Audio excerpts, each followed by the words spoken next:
Canadian Grand Prix heats up between Mercedes. Let's get into it. Yeah.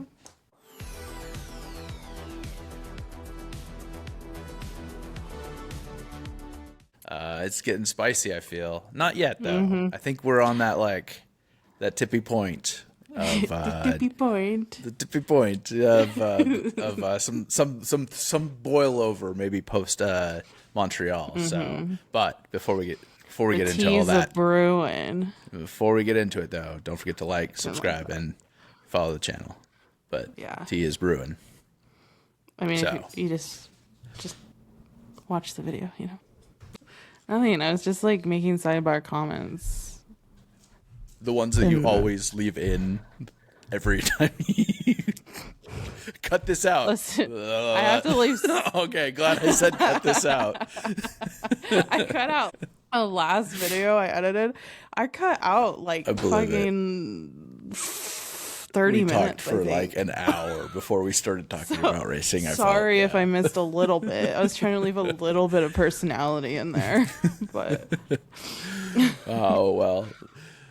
Tensions heating up between the Mercedes drivers. It seemed pretty routine at the beginning of sprint quali. I think it was Antonelli took pole. But I think that just kicked off a lot of fun. We've been talking about the kind of build up between Russell and Antonelli, and we think that, them coming together, I think, is really kind of where it's starting. So yeah, I think it was good to see Russell being competitive again, though. I think he needed that little spice in him, and I think it felt a little like older sibling, younger sibling vibes a little bit. Yeah. He felt like he was like just out of control on that track, and I was like, I recognize that behavior. Yeah, right. Like, as the younger sibling. there's a few ways. Well, there's a few ways that you could say how angry he was driving, but it's like someone stole his girlfriend or something, because he was just. I mean, he was going over. I mean, that guy was getting air going over the during place. the race. It's I get it. I've seen people and I've been mad like that before. It's just so infuriating, because you have the car, you want to hook it up, but you just can't, and just silly mistakes like that are made. I think the problem you run is a sprint race at Montreal. The Montreal is very unforgiving, and you tap a corner. You tap a corner with your back wheel, either at like Champions Corner or the other chicane. Like, you're done, and then you don't have a car that's going to be raceable or put together probably. So you'll be starting dead last, having to fight through an entire field. So as I get the competition, and I commend it, because we want to see racing, and that's what we want to see. But you don't want to like mislit it into the wall, and then that's that. Like Alonso did. Then you're done for the whole. Alonso. I mean, to be fair, I don't know if it was the track conditions today or something, but a lot of them looked like they were having trouble getting through some of those corners, and I don't know if like the tires just weren't keeping grip or something. But it was it was. I don't know. It was kind of fun to watch, though, honestly. Well, I think that track gets really dusty, so as much as you get a little bit of tire evolution, I think that it's really, if you can get a good line that doesn't have dust blown on it. I've never realized it was so dusty, though. Like, I've seen it before, and you see it usually in like the morning on in Australia, where there's a little bit of dust, but by the time they get going, it really kind of settles down.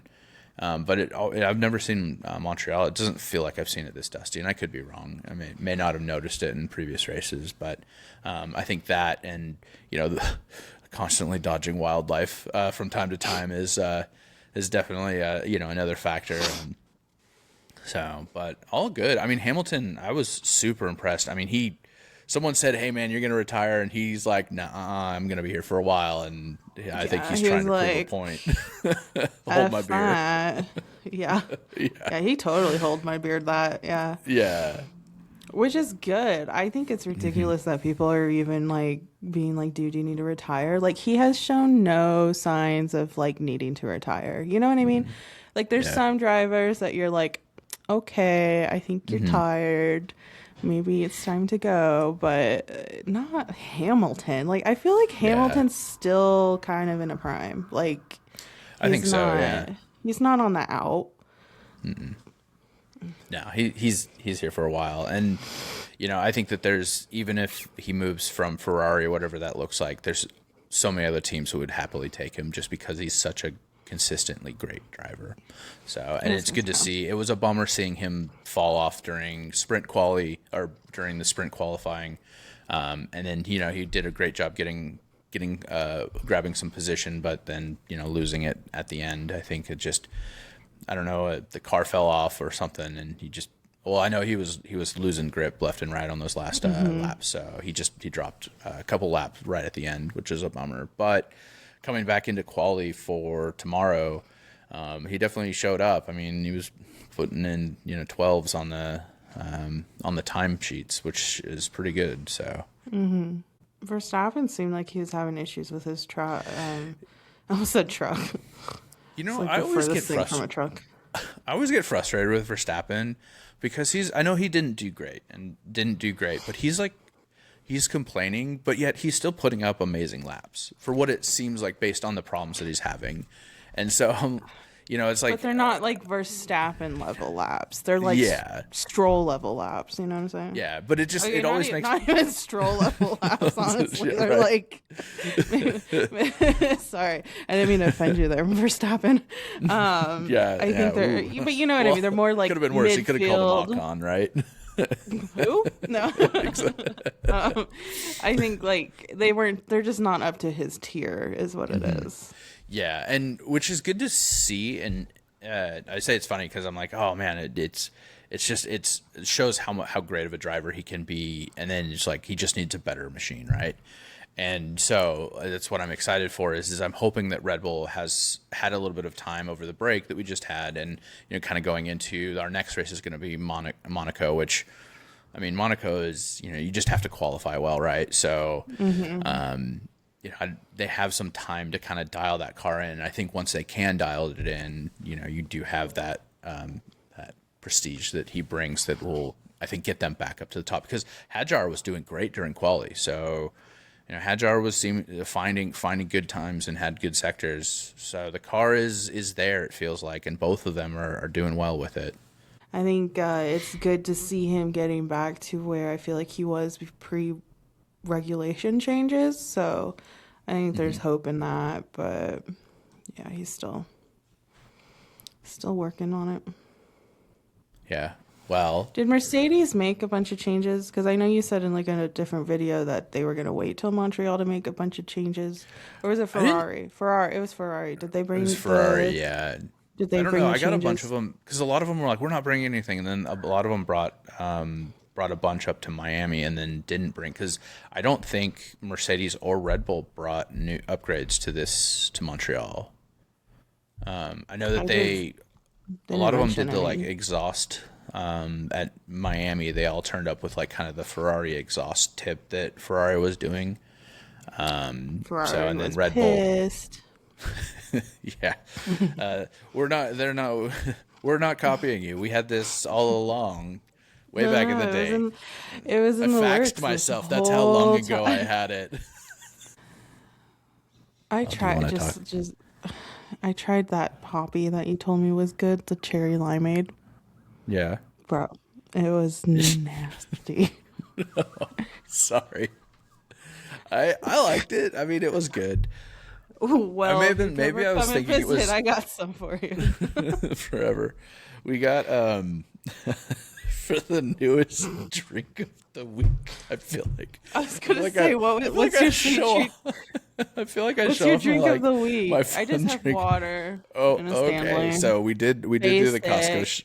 My treat that we got is here. I don't know if you can see it. It is a Pepsi, but it's a prebiotic Pepsi. Yeah, they added fiber to it, so now I have 3 grams of fiber with my Pepsi.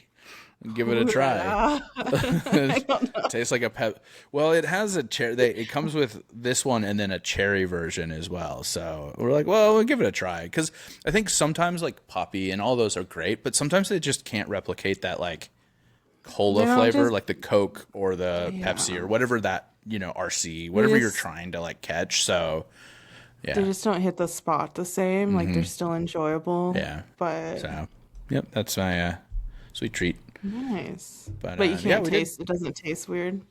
No, it's got kind of like almost like a creamy feeling towards the end of it, a little bit. Like a cream soda.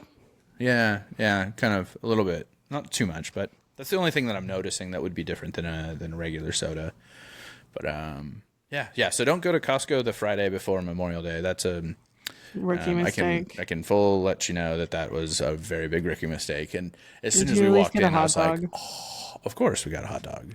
And it's great because the Costco we go to just finished like redoing their hot dog area. So it was like all brand new and nice. Wow. So we had they added a couple new things on the menu. I'm trying to remember what it was, but the cookie or no. I don't know. But yeah, it was fun. I like the chicken bacon thing on the ciabatta bread. Yeah, that thing.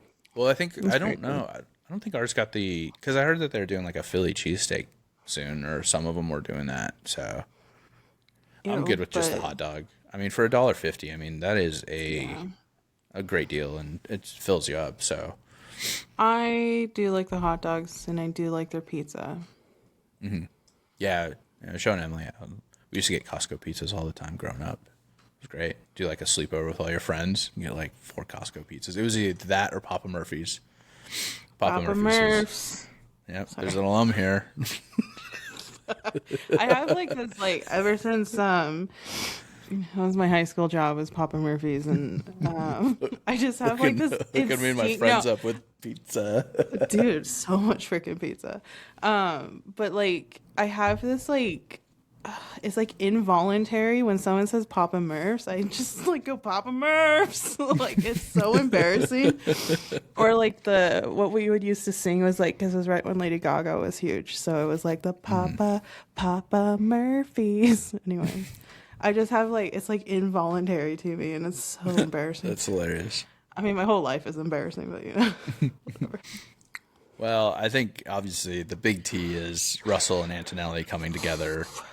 That as soon as that happened, I was doing that stand squat that you do off the couch because you're leaning into it because you're so invested. You're like, whoa! I didn't know you were a couch jumper. Like I don't like jump up, but I do like the lean forward. Like I have to I have to kind of stand up.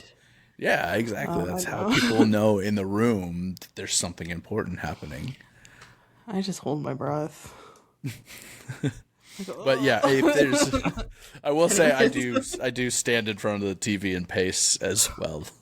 I do that actually. Yeah. I have to stand. I'm like, I can't deal with this. But yeah, they actually have contact or? Mm-hmm. Yeah, I think Russell turned into Antonelli, which I never looked at who was the aggressor. Who was in the wrong on that from a like not just a team but just in general from like the F1 rules. But yeah, they did come together and then I think then Antonelli did that like over the hill. Excuse me. Just decided to. Just yeet on out of there.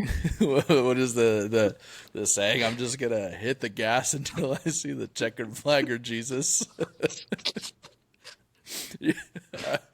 All of a sudden I was like, oh, they came together, and then the next scene is him just like rocketing over that curve. I'm like, oh, okay. Yeah, that was wild. And obviously Antonelli was frustrated, however he felt about it. Vibes. Mm-hmm.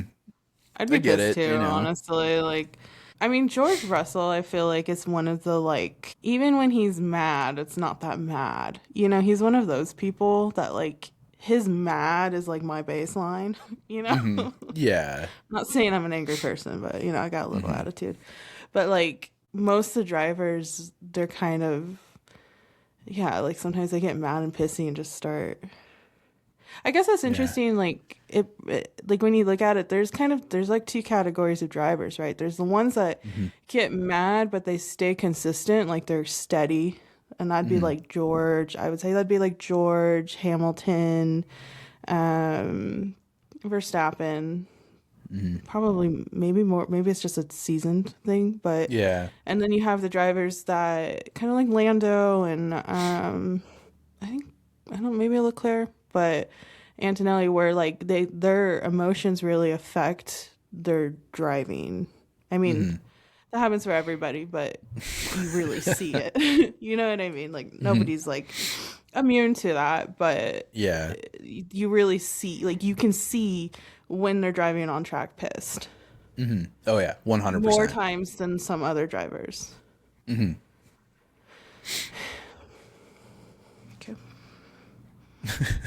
It's a TED talk. Just But, take a drink. I know. Ooh. Ooh, probiotics. Prebiotics. What's the difference? You take them at the same time. So, Come on, Mr. Science degree. from what I understand, prebiotics help with gut digestion, where probiotics help with the Gut processing. gut processing. Yeah, Infield. that's my understanding. I could be 100% wrong, so you can just be like, not a doctor. No, I do agree. There are some, you can definitely see the seasoned drivers over the newer drivers. I get it. And Antonelli's 19. He's leading the championship right now. He's won the last 3. Like, I mean, he's allowed to be a little angry because he's he's fighting for it. So, and it's great, and that's what we want to see, right? We want to see racing. We want to see racing all the way through, whether it's Mercedes racing Mercedes themselves or everyone else. But I will say, we did get to see Ferrari pretty competitive, as well as Lando Norris was up there in the mix and fighting George Russell. So, I think I think everyone's like, oh, this Mercedes stuff is really great, and I love it. I think it'll kind of come to a little bit of a head after Montreal, but it depends on what happens in the race tomorrow, I think. I don't think it's spicy yet. I think it will. It seemed like Toto got on the horn and was like, we will talk about this. Right. We will talk about this when we get home. Yeah, do not say anything on the radio right now. Mom, he knew. Sam's being a bitch. Oh my God. I only say "oh my God" because that's a reference from our childhood. Toto saw that right away. Yeah, and he was like, "Do not say anything." Hands came up. Yeah. Out. Oh my God. Yeah, that was pretty funny, and he had to reiterate too. So it was kind of funny, Antonelli, in the speech afterwards. And then kind of going back and forth. I love that when they were standing there next, like it was such sibling vibes. Like I can't, you knew he wanted to throw a fit, but he had to say whatever the PR, PR probably got on him right away and was like, "Do not say this, do not say that. You say you like racing with him. You say right now you like racing with Russell, right? Because Russell was pulling out best friend. You are teammates and you're gonna like each other. Yeah." Yeah, and Russell definitely pulled out the, I would say the most politically correct answer, so. It's funny. I'm here for it, though. It keeps my attention. It's better than just one car dominating the race, and then we're just kind of, I will say, I know everyone's been really unhappy with the regulations so far, but it is good to see, actual racing amongst all the different cars. So I've been really happy with that, and we're still getting a fight for the championship as well. So, yeah, I think it's getting better as they just needed some shakeout time, I think, and yeah. Why did Alonso go into the wall? I didn't quite see that. He had a double lockup going into the chicane. I don't remember which turn it is, but. And basically just double when you do that, and basically the car just goes where it's going. So I think he was going straight, locked up, kept going, and then hit the grass, and it just kind of right into the wall. I was saying to Emily, it was crazy how quickly they went to red. They red flagged it. Mm-hmm. Because usually they'll do like a virtual safety and then they'll do like a red flag, but they red flagged it instantly, which felt odd. But they were under the 2-minute mark for quali, so. I was gonna say they usually flag it pretty quick, don't they? Just because people are going faster. Mm-hmm. But so it was interesting. But it was weird because it was like a fight to get out, and then like 2 cars managed, and even Hamilton was putting up a flyer every time he went around the track, and yet he still went out. I think just to like do just to kind of be in people's way. I don't know, but I was like, why are you going? I was screaming at the TV only because like, why are you going out? Why would you risk like hitting the wall just to go out and like, for something that's not going to end up, you didn't even finish a lap, so yeah, I'm like, why are we being silly about this? Because he's like, I'm not retiring, people. Yeah, I'm out here. He's like, I am out here. He's still going. Like, girl, you see me on this track? He finished an hour ago. He's got his little electric scooter he's going. Still out there. The janitor is walking over to the lights right now to flip him off. He's like, Hamilton, time to go home, bud. I don't know. I'm a racer. It's good to see. There's a lot of fun stuff, and all through the pack. Cool. I didn't update my fantasy team either, so no, neither did I. I had last time. Yeah, same. I mean, like it wasn't a bad team, so I wasn't like. I basically probably better than my original picks. I think I basically ended up just replacing Hamilton with Leclerc at the end of it. Was like the biggest one, and I mean I think I still have Antonelli and Russell on there, or maybe I don't have Russell, I just have Antonelli. I don't know. Cool. Thanks for watching. Yeah. Bye.